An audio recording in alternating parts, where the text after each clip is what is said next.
In late 1937, the Japanese escalate their military campaign in China.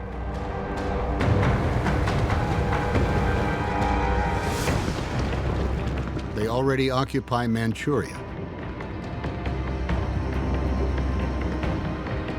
After 3 months of fighting, they take Shanghai and move to the ancient Chinese capital of Nanking.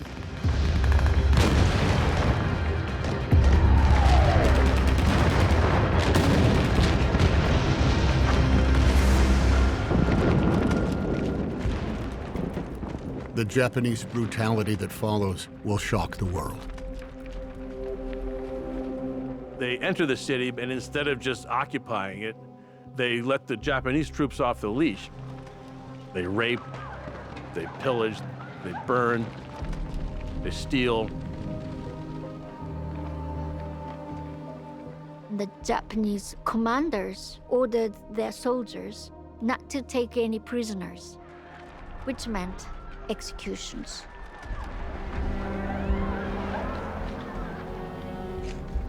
The Japanese invasion does identify the Japanese as an aggressive power in the Pacific, that they are brutal in the way that they've treated the population. And this starts to change people's perceptions with regards to the Japanese. To counter continued Japanese aggression in China, Roosevelt orders the U.S. fleet to move from San Diego to Pearl Harbor, a naval base on Hawaii, 2,000 miles closer to the Japanese mainland.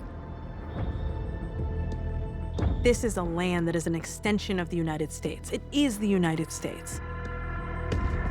Roosevelt is sending a clear signal he hopes will deter Japan.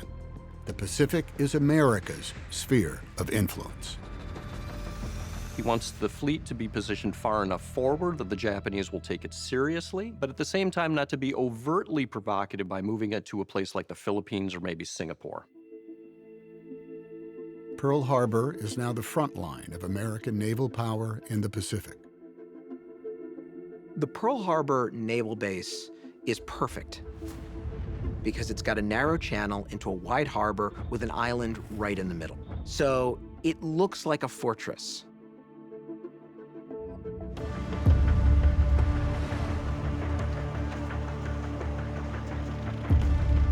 In the summer of 1941, the United States takes its strongest stand yet against Japan's territorial ambitions.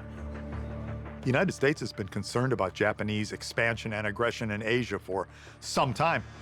Roosevelt has stopped short of a military response, but there's been a series of embargoes. Embargo on weapons, an embargo on scrap iron. Japan is almost entirely dependent on oil imported from the U.S. So FDR imposes an embargo on the Japanese. In the summer of 1941, America essentially turns off the tap.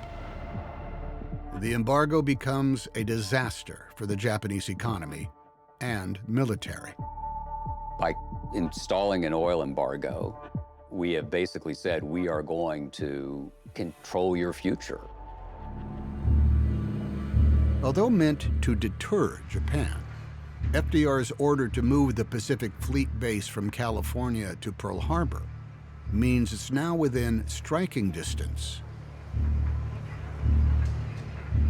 Roosevelt doesn't really understand that by moving the fleet this far forward, it now becomes a potential target for the Japanese because the Americans in general don't understand the sophistication and level of capability that the Japanese now have.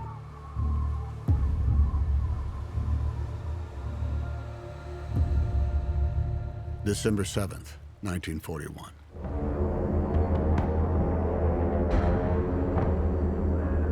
"183 Japanese planes descend on Pearl Harbor in the first wave of the attack. Their target, the airfields." The result is going to be this concentrated bombing attack to try to put as many American planes out of business at the outset of the attack. At 7:55 a.m.,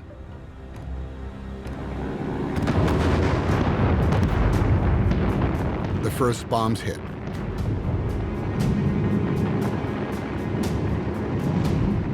When you hear the airplanes overhead, you're like, oh boy, they sure are doing training early today. And then when all of a sudden things start to explode, you're like, oh man, somebody's really gonna get in trouble because this training event's way out of hand.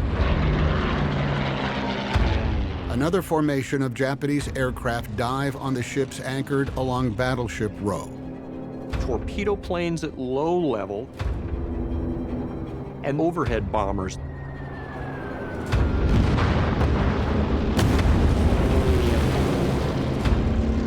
It's not until ships actually start exploding, bullets start ripping through the decks, that they realize, oh my God, this is really real. The Oklahoma and the West Virginia are very heavily hit. Oklahoma ends up capsizing, trapping hundreds of men in this overturned ship.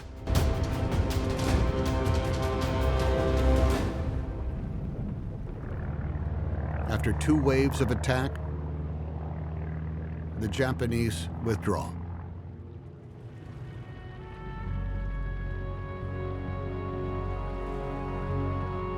"188 U.S. aircraft are destroyed.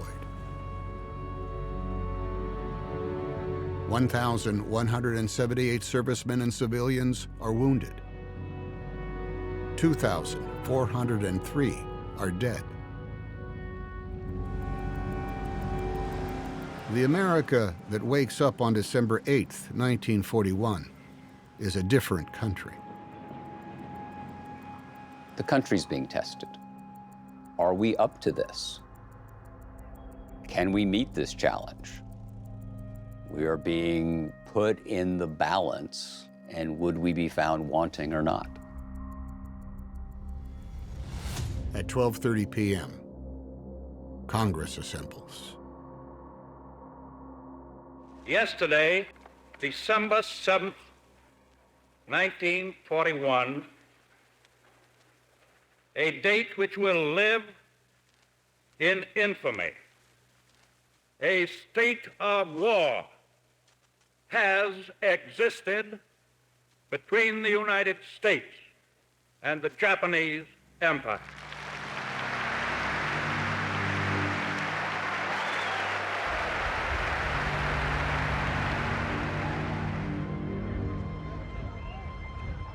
Look very carefully at what Franklin Roosevelt said on the 8th of December.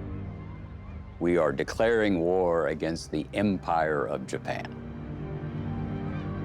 He does not mention Germany. The 8th goes by, the 9th goes by, the 10th goes by. And not until the 11th, when Hitler decides to declare war on the United States, did the United States then in turn declare war on Germany.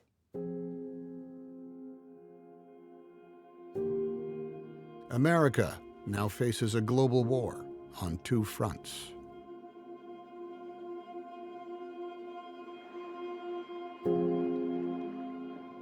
We were dragged into this. Let's be very clear. The United States of America did not wake up in the middle of the 20th century and decide it was going to defeat tyranny. Tyranny had to force us into a struggle that we now recognize to be the great existential struggle, arguably of the last millennium. But it was not a quick or easy date with destiny. We are now in this war. We're all in it, all the way. Every single man, woman, and child is a partner in the most tremendous undertaking of our American history. It will not only be a long war, it'll be a hard war. We are going to win the war, and we are going to win the peace that follows.